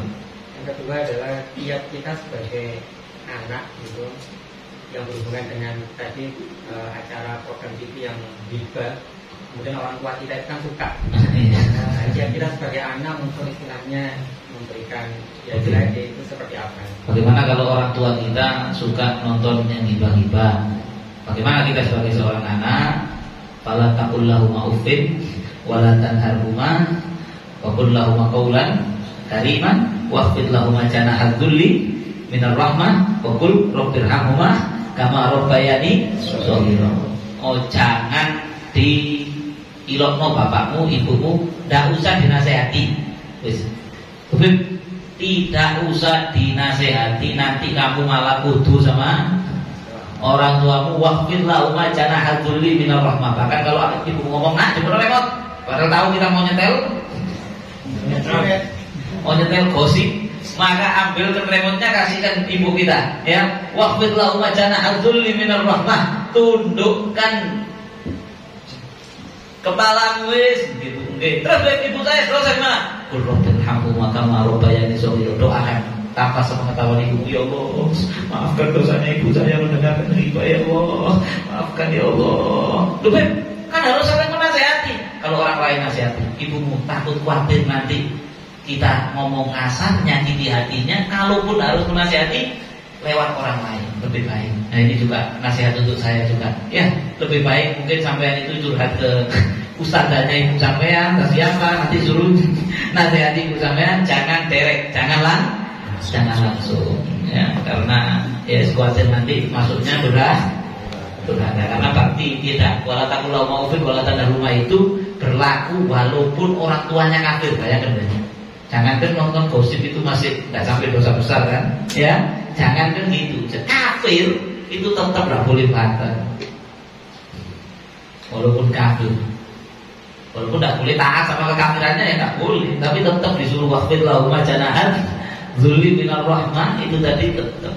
Ya, fasik juga. Bapak saya mucikari, ibu saya perempuan tidak benar, tetap hormati sebagai ibu. Ada satu cerita dulu seorang muslimah di Belanda itu masuk Islam, orang tuanya nangis, gak setuju, diusir dari rumah. Tapi setelah lama-lama anak perempuannya ini ngaji, tanya ke ustadznya, ustadz gimana ibu saya ini kafir non muslim? Maka langsung tetap dijelaskan tentang birrul walidain. Maka lama-lama akhirnya ibunya itu sadar, tiba ya anakku ini setelah Islam ke orang tua tambah baik, tambah bakti. Akhirnya ibunya luluh masuk Islam juga, jadi sebab hidayah. Ya, jadi sebab hidayah. Dulu juga Sayyidina Abu Hurairah radhiyallahu taala anhu itu ibunya sampai masa Rasulullah akhir-akhir hampir wafat belum masuk Islam. Itu pernah waktu sama Rasulullah, Rasulullah, ibu saya ini cinta sama ibu saya, sampai suruh bakti saya tetap bakti, tapi saya kepingin ibu saya nanti di akhirat masuk surga. Nabi bilang, pulang ke Abu Hurairah. Pulang kamu sekarang ke rumah. Pulang sekarang, pulang Abu Hurairah. Buka rumahnya ini bilang asyhadu an la ilaha illallah. Ini doanya nanti Nabi ya. Wa asyhadu anna Muhammadan abduhu wa rasuluhu sallallahu alaihi wasallam. Ya, alhamdulillah. Sudah. Apa yang boleh? Didahulukan yang mana apabila memang seorang itu punya rutinitas mengajar, kemudian dia itu mengikuti taklim yang kegiatannya tidak seperti ini dan seminggu sekali gitu misalkan. Mengajarnya itu mengajar Al-Quran. Oh, masya Allah. Ngaji gitu. Itu mana yang istilahnya orang tersebut tidak ingin ngaji tetapi siap. Makanya ketika orang ini ngajar, Quran misalnya, tapi ya kepingin ngaji mana dulu, saya rasa bingung ini.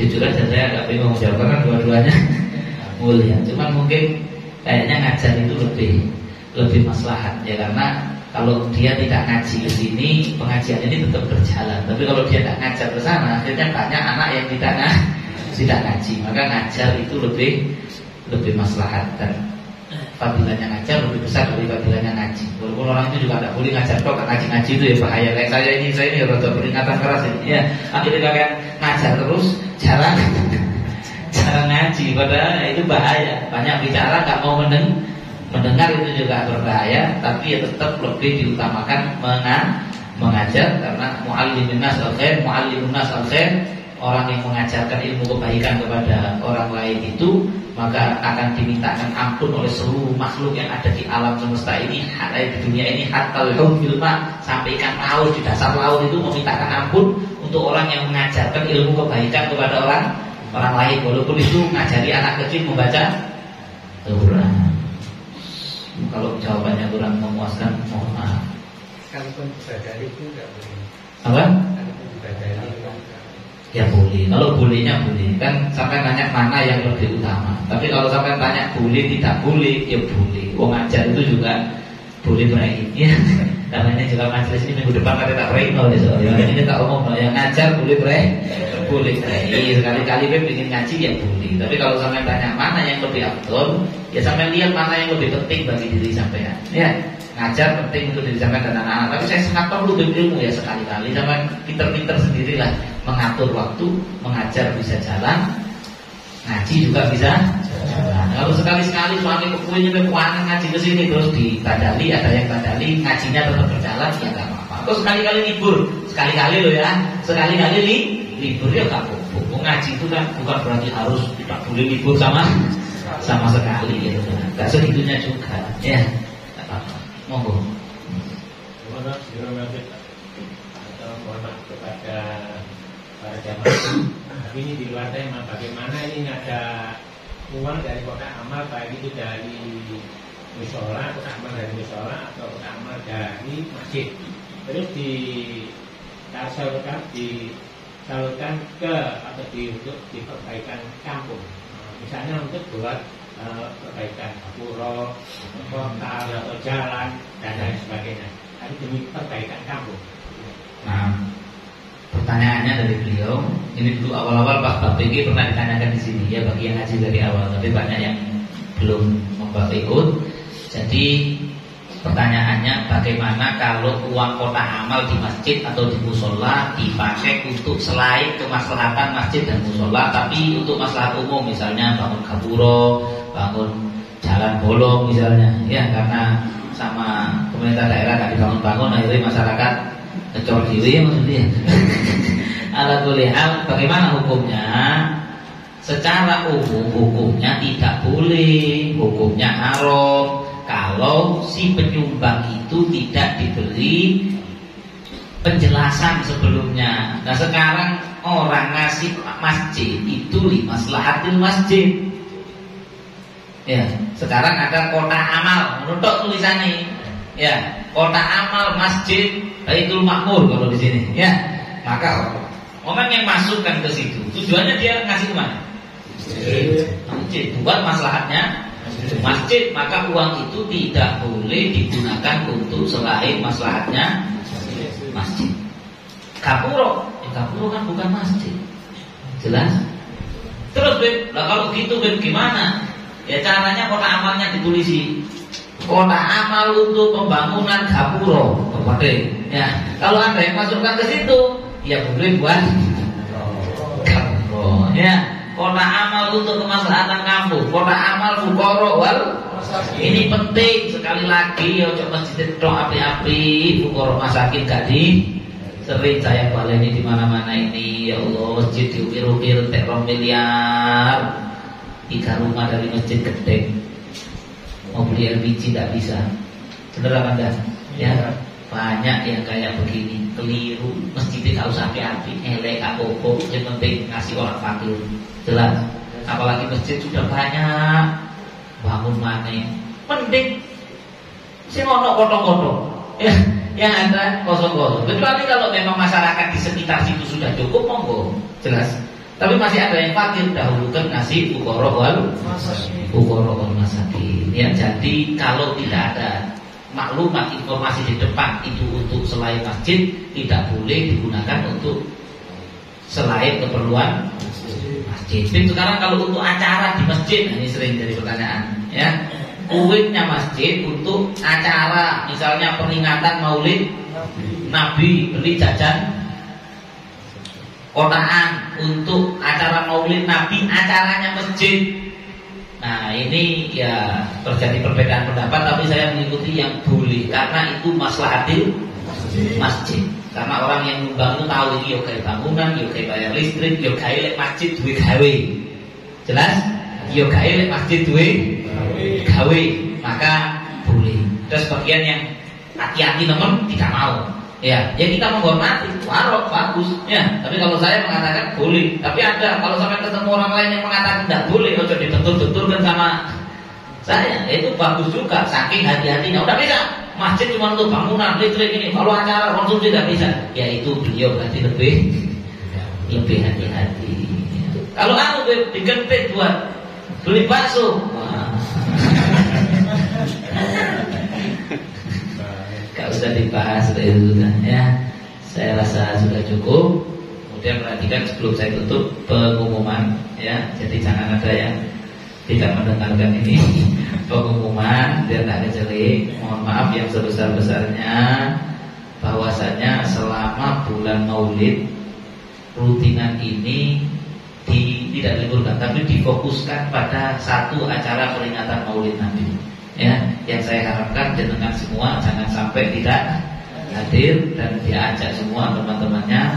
Pokoknya kita ramaikan bagaimana tahun lalu, karena tahun ini lebih sukses dari yang tahun lalu, yang insya Allah diselenggarakan pada tanggal 22 Oktober. Jadi Sabtu malam Minggu 22 Oktober atau bulan Arabnya 26 Rabiul Awal. Dan insya Allah kita usahakan istiqomah di sini maulidnya pokoknya Sabtu Rabiul Awal terakhir. Ya, jadi Sabtu malam Minggu bulan Rabiul Awal yang terakhir. Kalau nggak salah yang tahun lalu juga begitu. Ya, mudah-mudahan bisa istiqomah setiap tahun. Jadi kita fokuskan, kita ketemu lagi di sini tanggal 22 bulan depan. Sabtu besok libur. Besoknya lagi. Kenapa libur? Karena saya aslinya pertamanya nggak kepingin libur, tapi yang satu itu ada Habib sudah sepuh, ya, minta saya ceramah di Madiun hari Sabtu, Maulid di tempatnya beliau. Kawan nolak dan kata-katanya itu bukan pertanyaan, tapi tanda seru namanya. Jadi kalau sudah tanda seru wis repot. Kemudian satu lagi Habib sepuh juga di Gresik. Tapi caranya di Jombangnya minta yang kemudiannya Habib sepuh di Gresik. Wis maning. Satu lagi Habib Husin Kediri Pak Bud itu. Ya, pokoknya Habib bisa tak sungkan-sungkannya itu ya wis kadire. Kok 3 Sabtu akhirnya main kumanan. 1 Sabtu ya wis kita fokuskan. Bahkan 1 Sabtu 22 itu saya juga ngecel acara lain sebenarnya. Ya, dan ternyata saya tahu barengan padaan ya. Ya Allah ketut saya. Tapi sekarang kita sudah di sini bersama. Wis enggak apa-apa, sama-sama berjalan, sama-sama lancar insyaallah. Ala kulli hal, jadi Sabtu selama bulan Maulid juga dikarenakan saya yakin antum juga pada sibuk ya. Kita sibuk Maulidan, bukan sibuk apa? Alhamdulillah sibuk kita mau menyambut bulan kelahirannya Rasulullah Sallallahu Alaihi Wasallam. Dan insya Allah mulai 2 hari depan ya, besok lusa sudah masuk 1 Rabiul Awal, udah kita fokus di bulan Maulid, wis demi ikraman Nabi, wis ngajinya yang lain. Wis kita hadir Maulid aja. Saya harapkan juga para jamaah ini kalau bisa yang sering-sering hadir safari Maulid sana pokoknya dengar tentang Rasulullah ya. Wis fokus ini bulan lahirnya Kanjeng Nabi, taklim ininya kita stop dulu dan insya Allah nanti acara Maulidnya itu di tempat sini insyaallah. Ya, jadi kalau tidak di sini, kemarin di sini rotok nggak cukup, nanti kita cek rotor isu angkutkan nanti atau di lapangan apa kayaknya di depan sini ya. Mudah-mudahan lancar semuanya. Ya Rabbal Alamin. Siapa yang punya gaya, sampai semua ini ya saya sama sampai semua. Tapi sampai punya gaya itu mondok dia ini insya Allah ada. Alhamdulillah. Mudah-mudahan lancar dan saya mohon maaf kalau Sabtu besok terpaksa libur, Sabtu besoknya juga libur, Sabtu besoknya libur. Jadi 3 Sabtu kita aturkan ya. Baru tanggal 22 Oktober Maulid Nabi di sini diputernya. Mulai sekarang diputerin. Kerja malam ya besok di maksudnya sih. Alhamdulillah ya, mudah-mudahan bisa sukses acaranya. Ini yang bisa saya sampaikan. Ada kekurangan, ada kesalahan, saya mohon maaf yang sebesar-besarnya. Wassalamualaikum warahmatullahi wabarakatuh. Ya Rabbana